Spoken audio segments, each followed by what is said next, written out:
Silent heart risk. What you need to know about lipoprotein A and heart disease. Hidden heart threat. A silent killer in your bloodstream you've likely never heard of. Imagine this. You're a seemingly healthy 53-year-old with only borderline high cholesterol. You enjoy a typical breakfast, brush off chest discomfort as heartburn, and then, within hours, you're admitted to the hospital after a major heart attack. This is exactly what happened to Brian Farrington of Columbus, Ohio, whose family history of premature heart disease led him to uncover a shocking truth. His arteries were being ravaged by a dangerous, little-known molecule called lipoprotein A, or LPA. And here's the twist. This genetic risk factor affects 65 million Americans and over 1.5 billion people worldwide. Yet most doctors still overlook it. The LPA paradox, why this supercholesterol is deadlier than you think. LPA is like a more sinister version of LDL, the bad cholesterol. While LDL contributes to arterial plaque, LPA carries an extra protein that makes it a double threat. It promotes both plaque buildup and blood clots.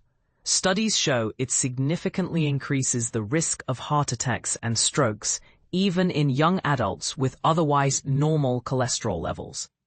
Kristen Thomas, an internist, explains, people with high LPA might develop severe artery blockages in their 40s or 50s, not their 70s. And this is the part most people miss. LPA levels are 99% genetic. Diet, exercise, and even statins won't lower them. It's a risk you're born with. Why was this discovery buried for decades? First identified in 1963, LPA has long been a medical shadow. Testing is rarely ordered because there were no effective treatments. But that's changing. Experimental drugs like pelacarsen and lepodisiran have slashed LPA levels by 94% in trials by targeting the gene responsible for its production. Scientists predict the first FDA-approved therapy could arrive in under 2 years. Meanwhile, patients are stuck in limbo, taking statins and aspirin while waiting for breakthroughs. Should everyone get tested? The debate raging in medicine? Here's where the controversy kicks in. Experts like Dr. Stephen Nissen, Cleveland Clinic, argue for universal LPA screening, citing its prevalence and devastating impact. But U.S. guidelines remain cautious, recommending testing only for those with family histories of heart disease. European and Canadian protocols, however, already mandate it. The divide raises a critical question. Should we prioritize early detection over the cost and complexity of widespread testing? And what about the psychological toll of knowing you're at risk with no immediate cure? Real stories, real risks. Cardiologist C. Michael Gibson, whose LDL levels were already in the healthy range, still suffered alarming plaque buildup. His LPA test results revealed the hidden culprit. Now he's on a third cholesterol drug and lost 30 pounds, yet his LPA remains stubbornly high.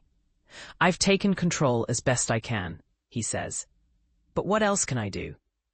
Don Kosek, a 61-year-old who underwent quintuple bypass surgery, recalls his shock. At some point, I would have had a heart attack, and who knows whether I'd have survived. Catherine Weilerman, who had a heart attack at 39, now leads the Family Heart Foundation to push for awareness.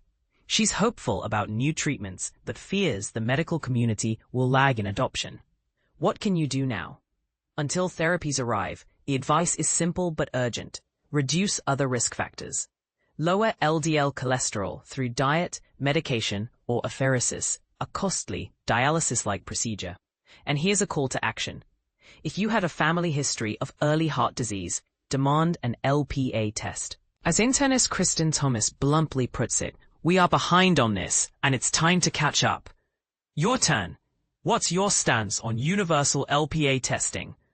Should every adult be screened for this genetic risk factor, even if they show no symptoms?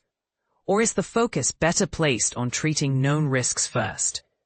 Share your thoughts in the comments. We're all in this fight for heart health together.